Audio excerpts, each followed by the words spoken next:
Olá pessoal, aqui é o professor Igor. Sejam todos bem-vindos aí à nossa videoaula de gerenciadores de layout do Laboratório de Linguagem de Programação.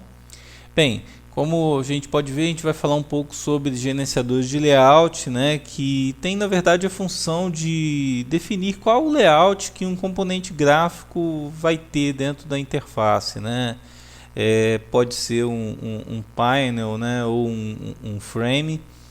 E a função dele é dividir o componente em regiões de forma que possa abrigar em cada posição os componentes, né?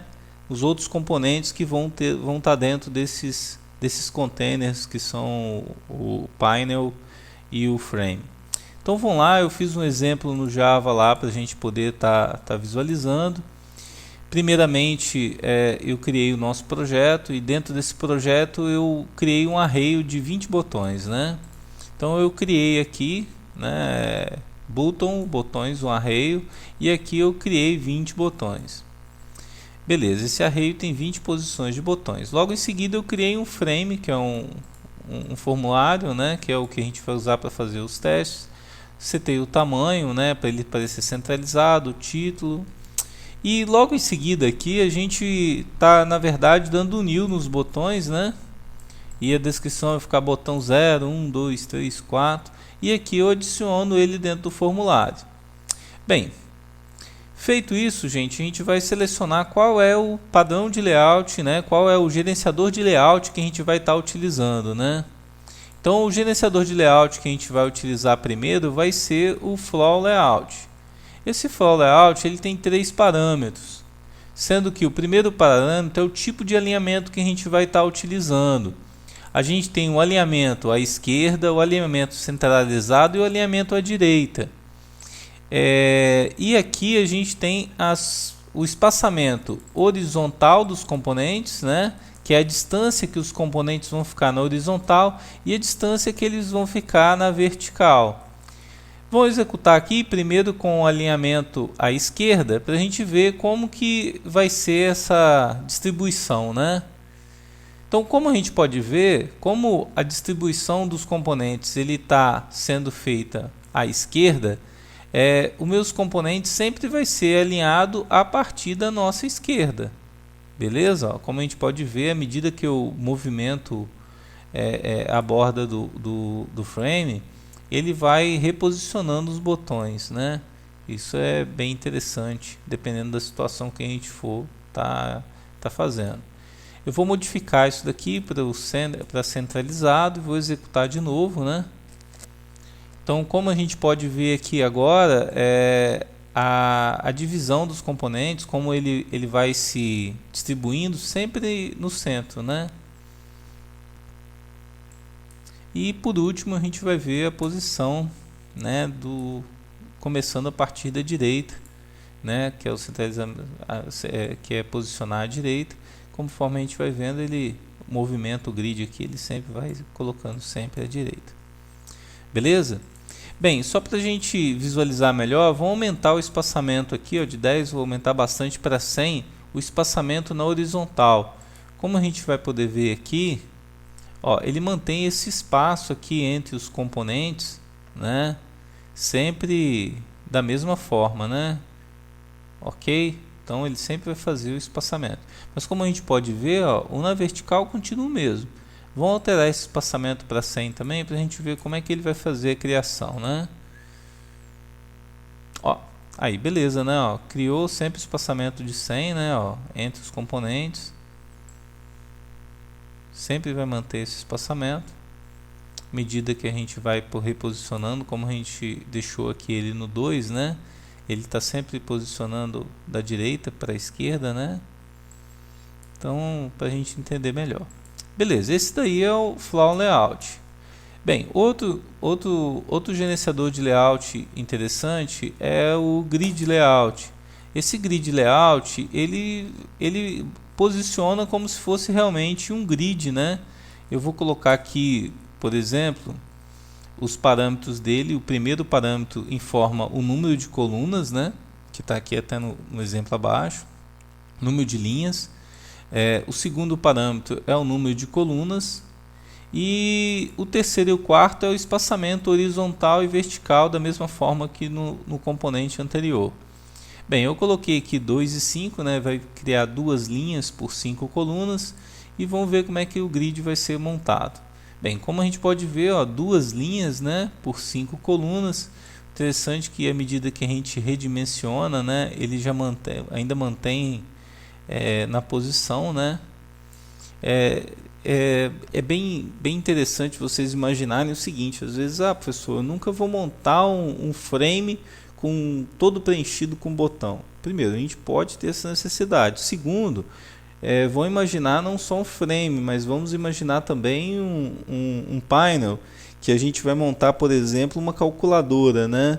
Então, se você pegou, posicionou o painel numa dada posição num frame, foi lá e mandou simplesmente adicionar, é só você setar o grid layout, né, que praticamente sua calculadora está pronta. Então vamos fazer um teste aqui só para vocês verem, por exemplo.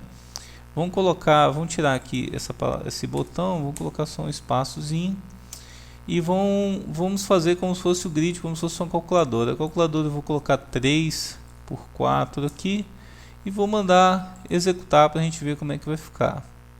Aí, ó. Não, na verdade tem que ser 4 por 3, né? Foi mal. Vamos lá, vamos executar. Lá, ó, nosso componente calculador está praticamente pronto.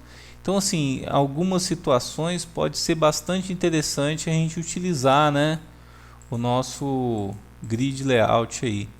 E lembrando também que a gente pode aumentar a posição tanto na horizontal como da vertical entre os componentes, da mesma forma que a gente estava fazendo lá no Flow Layout, ó, mantendo uma posição de 100, né, um espaçamento de 100 entre os botões. Deixa eu voltar aqui. Botão. Ok, vamos ver o nosso próximo componente agora. O nosso próprio gerenciador de layout é o Border Layout. O Border Layout ele é um pouquinho diferente. Eu vou tirar aqui para a gente adicionar manualmente os componentes, né? E não, na verdade eu vou continuar criando os botões, né? Da mesma forma, mas eu não vou adicionar ele dentro do formulário. Eu vou deixar para me adicionar aqui, né? Então vamos lá. O Border Layout ele tem a seguinte situação. Primeiro ele posiciona os componentes em 6 regiões, né? Que na verdade é a superior, a inferior, a esquerda, a direita e o centro, né? São 5, é porque eu tinha feito um teste aqui, acabou ficando esse cara. Mas vamos lá. Então, como que ele faz essa divisão na verdade? Quando a gente executa aqui, a gente vai ver que ele posiciona o nosso layout nessas 5 posições, sendo que eu tenho a parte superior, ó, o botão 0 está na parte superior, o botão 1 está na parte inferior aqui, o botão 2 aqui, ó, ele está na esquerda, o botão 3 na direita e o botão 4 está no centro, né? E a gente nota que se a gente redimensionar, né, ele vai manter sempre essa posição. Aí, professor, mas e se eu precisar de mais um componente? Bem, se a gente precisar de mais um componente, a gente pode adicionar, mas só que vai ter um problema. Ele vai ficar por cima do outro componente. Por exemplo, eu vou adicionar aqui no centro, eu vou adicionar o botão 5. No momento que a gente faz essa adição desse componente, ele coloca por cima do cara. Pô, professor, mas isso aí fica um negócio muito rígido, a gente não consegue trabalhar com esse tipo de layout. Gente, consegue sim, a gente tem que imaginar o seguinte: eu posso dentro de cada uma dessas partes aqui, colocar, por exemplo, um painel, e dentro desse painel eu posso ter um gerenciador de layout diferente para ele. Então eu posso trabalhar assim, ó, se a gente for imaginar, isso aqui é a coluna da esquerda, coluna da direita, centro. A gente tem o cabeçalho e o rodapé, né? São layouts que a gente pode estar utilizando, parecido com layout de uma página web aí também, né? Beleza, gente? Então, da mesma forma que a gente ainda pode determinar qual é a distância, né, horizontal e vertical entre os componentes. E por último a gente vai ver o layout livre. Deixa eu comentar esses caras aqui. Feito isso, a gente vai ver o layout livre, né? Que é quando a gente seta o layout igual a null. Quando a gente seta o layout igual a null, eu vou voltar lá em cima para continuar adicionando os componentes. Então ele está adicionando no layout nulo. Eu não tenho nenhum gerenciador de layout controlando o nosso componente frame, né? Então quando a gente faz isso, a gente pode verificar que, olha, ele não adicionou nenhum botão. Mas o engraçado é que aqui em cima eu estou dando adicionar, né? Mas por que ele não adicionou? Porque quando a gente coloca o gerenciador de layout nulo, eu tenho obrigatoriamente que informar qual é o tamanho do componente e a posição que ele vai ficar dentro do nosso componente. Então, em que posição dentro do frame ele vai ficar? Não adianta simplesmente eu adicionar ele. Então a gente tem eu poderia estar utilizando, lógico, o componente .setSize e o setLocate, que vai posicionar ele numa determinada localização e vai colocar o tamanho. Mas esses setBounds aqui, ele já faz as duas coisas. Aonde aqui é o posicionamento em relação à esquerda, em relação ao topo. Esse daqui é o tamanho, né, horizontal width e o weight do componente, né, de 40. Então, se a gente for executar aqui, a gente vai ver que o nosso botão 0 lá, o nosso primeiro botão apareceu. Eu já deixei pronto aqui mais dois botões, vou colocar eles aqui, sendo que vocês podem ver que a gente deu uma variação aqui, né, em relação ao topo, né, para um aparecer embaixo do outro. Então o botão é o mesmo tamanho, mas porém o topo vai sendo modificado, né. Aí ele apareceu aqui. Bem, usando essa ideia aqui, a gente pode fazer uma brincadeira aqui, né. Por exemplo, isso é muito utilizado quando você vai criar uma aplicação mais dinâmica, né? Eu vou colocar aqui int j igual a 0, ponto e vírgula, j for menor do que 10, que é a mesma quantidade de int, j mais mais. Beleza, vou colocar aqui. Vamos criar aqui um componente. Aqui eu vou colocar. Deixa eu comentar esses caras aqui em cima. E o interessante aqui é o seguinte, né? Eu vou colocar aqui para variar os botões. Então eu vou variar o botão J, que vai ser o 0, 1, 2, 3 até o 10º botão, e vou criar. Aí eu quero colocar um botão embaixo do outro. Então, como o tamanho do botão é 40, eu vou dar um espaçozinho de 10 entre eles. Eu vou falar assim, ó, eu vou colocar o J mais 50, que seria o tamanho desse botão aqui, né, na vertical, né, mais 10. Então se a gente mandar executar aqui, ih, rapaz, deu zica aqui. Ah, não é mais, né, vezes, pô. Ah lá, beleza, tá vendo, gente?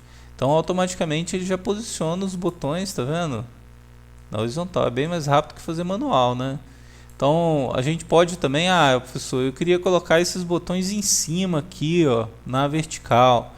Beleza, gente, então vamos fazer isso. Vamos deixar a posição fixa aqui, ó. Vou colocar na posição 10 fixa. O tamanho dele é 200. Deixa eu colocar um tamanho menor aqui. Eu vou colocar de 120. Aí eu vou colocar o seguinte, ó. Vou colocar que a posição é igual ao J vezes. Aí eu quero colocar de 10, um espaçozinho entre eles e 10. Então eu vou colocar 130, né?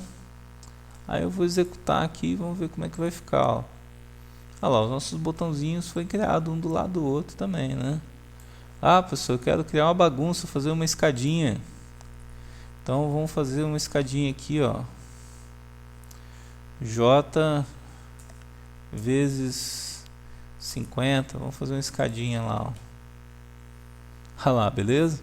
Então assim, né? A gente tá fazendo uma brincadeirinha aqui, mas se a gente for botar isso na prática, na programação, essa criação dinâmica de componentes, ela ajuda muito a gente a criar telas personalizadas e usando metadados armazenados em banco de dados. Isso dá para criar aplicações muito poderosas e onde, na verdade, o limite é a imaginação da gente, né? Então, gente, é uma ferramenta muito poderosa essa criação dinâmica de componentes. Eu espero ter acrescentado alguma coisa aí ao conhecimento de vocês. Um grande abraço aí a todos, tá?